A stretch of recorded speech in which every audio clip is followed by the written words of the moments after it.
Well, I'm going to come off subject of yesterday a little bit. When you were a kid growing up, did you have to have a certain shoe, a brand, a player that you always wore? Like I was always the Magic Johnson Cons. What were you? I was whatever is free.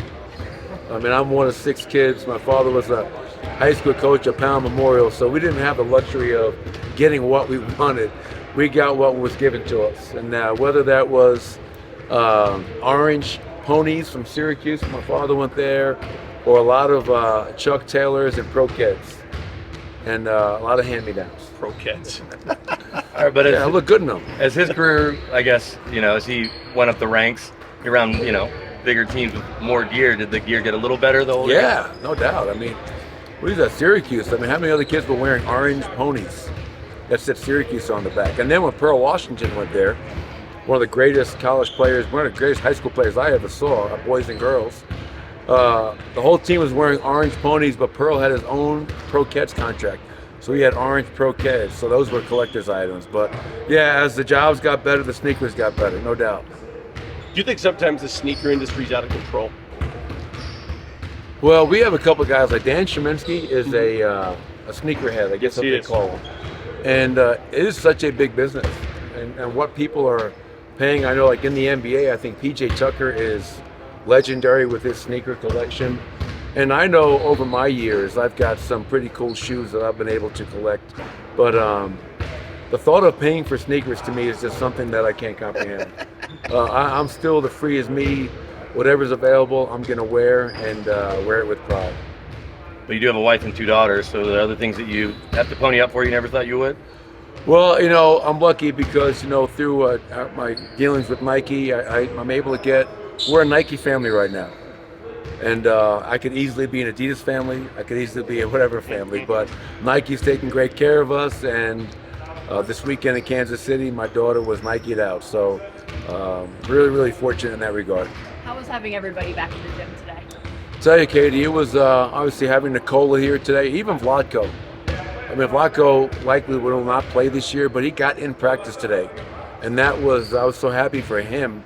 But having the whole group back was a lot of fun. 2 days of great energy, and hopefully that just transfers tomorrow night. Led off the day with showing the standings, where we're at, who's in front of us, who's right behind us. Talked about what we have in front of us with the 27 games, 16 home, 11 away, and the importance of not easing into this 27, trying to hit the ground running. And all the guys were locked in. So very, very pleased with the energy, the effort, and the focus yesterday and today. What's the extent of what Vlatko can do physically right now, and how eager is he to be involved, even if he probably won't end up playing? Well, I think mentally for him to be on the court in practice has to be really beneficial for him. Not being able to play the game that you love for a lengthy period of time is hard. Vlatko is one of the more positive people I've ever been around. He's handled it really well. He's not running and jumping all over the place, but he was able to do some of the defensive drills today, some of the shooting drills, and anything he's able to do is a bonus right now. So great to have him out here. He was able to go home over All-Star break, which I think was also very therapeutic to be around his family and loved ones. So hopefully Vlatko continues to progress the way he has been. Nicola was at the Avalanche game last night. I know you're not on social media, so maybe you haven't seen any of the clips or the pictures, but does it feel like to you that he's kind of the face of Denver sports right now? Because the welcome that he got was out of this world. Well, I'm glad that I didn't know he was there. Did the Avs win? Yeah. All right. He skated on the first line. Hall of Fame. I don't know if you know that. That's a very scary thought. Imagine him on skates. Wow.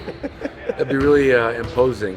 But yeah, I would say that, coming off of a championship, the first one, because for the Avs, they've won, 3? Yes. And it's not that you ever get bored with success, but us winning our first one, Nicola being a 2-time MVP and a finals MVP, and I think people relate to just how humble he is. You know what I mean? That he is a man of the people. So people relate to that. He's never separated himself.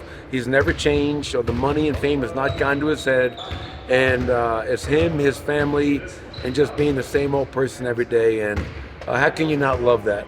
On and off the court, Nicola is just, there's a lot to love there.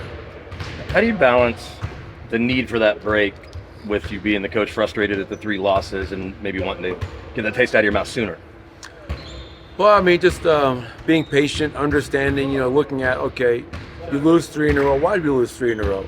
And I think not having our starting backcourt was a big part of that, to be quite honest. Even though we had, we were up 16 in that Sacramento game, up 4 late in that game and had chances to win. But then for me, it's digging into, okay, why did we lose 3 in a row aside from no Jamal and KCP?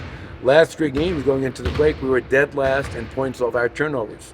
23 a night in those 3 games.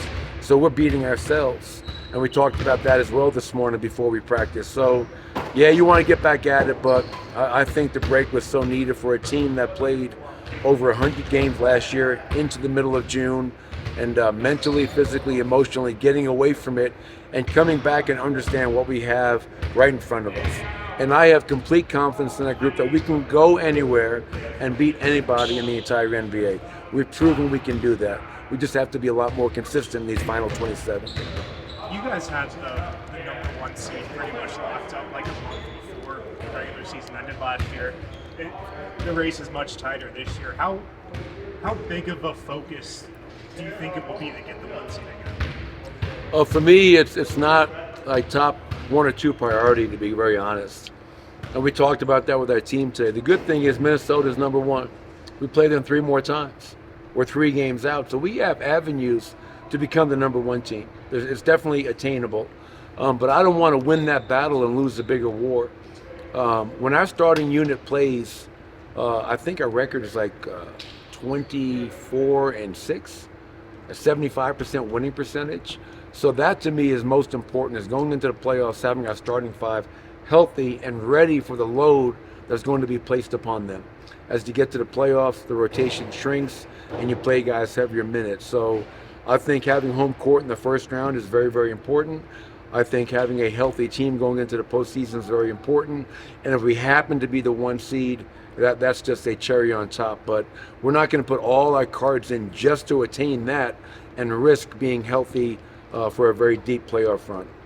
One more question? What's then the message to the bench guys, knowing that maybe there's going to be some of that reliance on them in this home stretch to help make sure that the starters are not getting overworked going into the playoffs? Yeah, I mean, go out there and play your job to the best of your ability. Be consistent, and remember that it always starts first and foremost on the defensive end. I think some guys are, they're thinking more about their offense. The offense is going to come. That's the easy part of this game.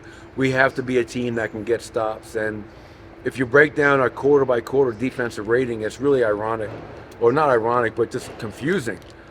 Quarter 1, we're 3rd in defensive rating. Quarter 5, we're like 6th. Quarter 4, we're, I think, like 8th. And then second quarter, we're 29th. So that speaks to our bench, our starting group, just being a lot more consistent over the course of 48 minutes. Thanks, everyone.